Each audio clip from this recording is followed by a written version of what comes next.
Hello everyone, I'm Terry, and in this video we're going to identify conjugate acid-base pairs and then also show how a compound can act as an amphiprotic substance using an example here of dihydrogen phosphate. So this might be a classic example that you'll see on your quiz here. And here we have dihydrogen phosphate reacting with water. And then here we have it reacting with water again. So it looks like I wrote the same equation twice, which I did, but this can react in two different ways. So this dihydrogen phosphate is amphiprotic, and it's amphiprotic because it can act as an acid or a base, Bronsted-Lowry acid or a base. And specifically, it can donate or accept a proton. So can donate a proton. We call it a proton, H+. And if it donates a proton, it is called an acid, Bronsted-Lowry acid. And it can also accept a proton.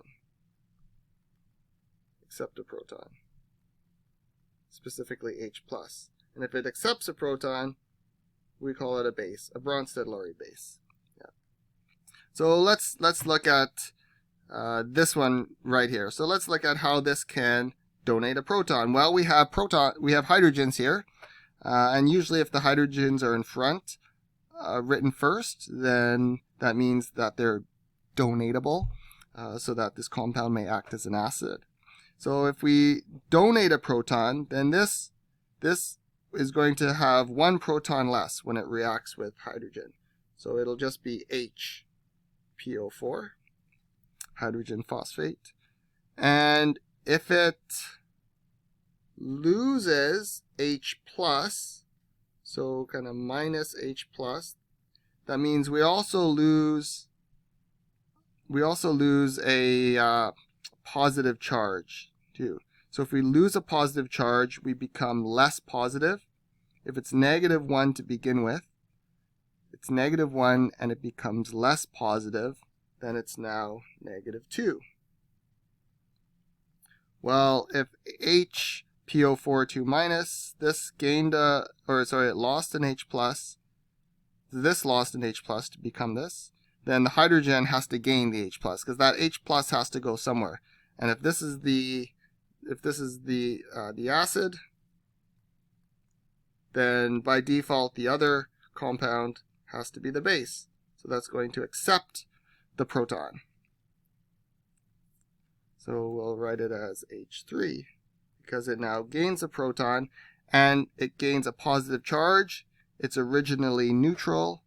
It becomes more positive, so it becomes +1, H3O+. So this is dihydrogen phosphate acting as an acid, but it can also act as a base as well. Base. There we go. And if it acts as a base, it's going to accept a proton. So it gains a hydrogen here, gains an H, not a hydrogen, but an H. And to do that, it gains H+, so it becomes more positive. If it becomes more positive, then this negative charge goes to 0. Negative plus positive is neutral, so this is just neutral, phosphoric acid. If this acts as the base, then water has to act as an acid. That means it's going to lose a proton. So rather than being H2O, it'll be HO. And this H+ is going on to the water. So water's gaining a positive charge it's losing a hydrogen. So the H2O is losing a positive charge, so it becomes less positive. Then therefore, its charge is -1, hydroxide.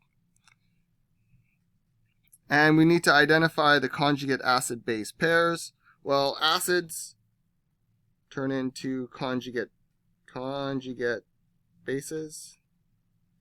So this is a conjugate acid-base pair, the H2PO4- and the HPO4-.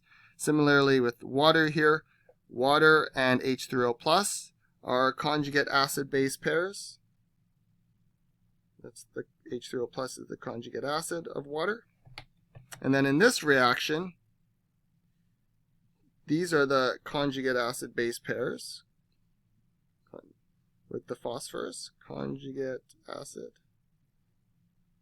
And in blue, the water as the acid and hydroxide is the conjugate base. These are conjugate acid-base pairs.